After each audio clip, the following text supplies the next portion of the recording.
Hi, is Dúiche Sheoigheach an Ambasadóirí Gaeilge nua de Dhúiche Sheoigheach fé Ceapan ghfuil an teanga Gaeilge póirt mór de Michiel. Tá mé an buíoch go mbeadh an teanga Gaeilge labhairt agus tá mé an buíoch go mbeadh an teanga labhairt in na scoil, sa pobal, sa bhála, mar níl an seacht sin ag gachtaine labhairt Gaeilge.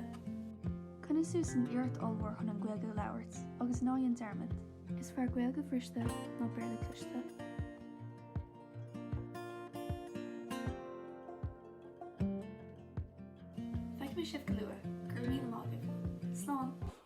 Díomh, is mise seomna níháile agus is as an trá I Dhúiche mise. Tá antáhacht ag baint leis an Gaeilge I mo hialsa.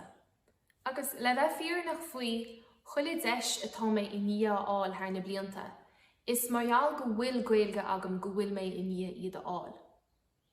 Tá grá olmhór amsa don Gaeilge agus don cheol.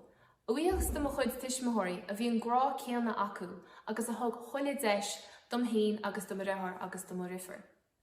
Uíochs do na mútarí iontacha a bhí agam I scoil náisiúnta na srá agus I ghlaisteamar I Dhúiche. Is spreag mé chun staidir I dhéine ar an Gaeilge agus an gceol sa ghlaiste. Tá an Gaeilge I ní an nuirt an dorsaí a oscail chomsa.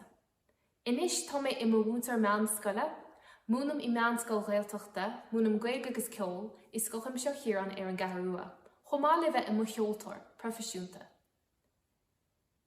I ngábhí is a seachtaigh bhua mé comórtas an chalín Gaelí ag comórtas pelle na Gaeltachta, agus bhór an inár chomsa anna díochta dhéine ar mo cheantar hain I mo cheantar hain. Bhí méid múna ar chuirsa ar lína cuirsa iarchéime in éanamh le chláisteamar gan smáil. Chuile bhíon múnam ceol in éanamh le féile cheol na locha atá rite trí bhean na Gaeilge an seo I Dhúiche. Chomh le bheith ag múna le choláiste saoire ar nós choláiste chamas. Agus le bliana nuas, bíam ag múna ceol ar an glór chlacadh ar scoil in éanamh le t-ádh.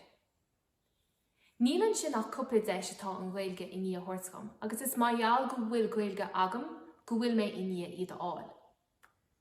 Tá obair iontach á dhéine ag an gcuiste pleanála Teanga, Dúiche Sheoigheach agus Tuar Mhic le cúpla bliana nuas. Agus tá mollú mór ag dul chomh. Tá míle fáilte roimh aon duine a bheith páirteach sa bláin teanga seo, agus cúna a thuairscain ar deanga chorchan cinnte dá cheantar. Írim oraise, idir óg agus éasta, cúna a thuairscain ar bláin ar teanga a chorchan cinn sa dá cheantar, ar aon bhealach. Is cuma cecho beag nó mór is atá sé.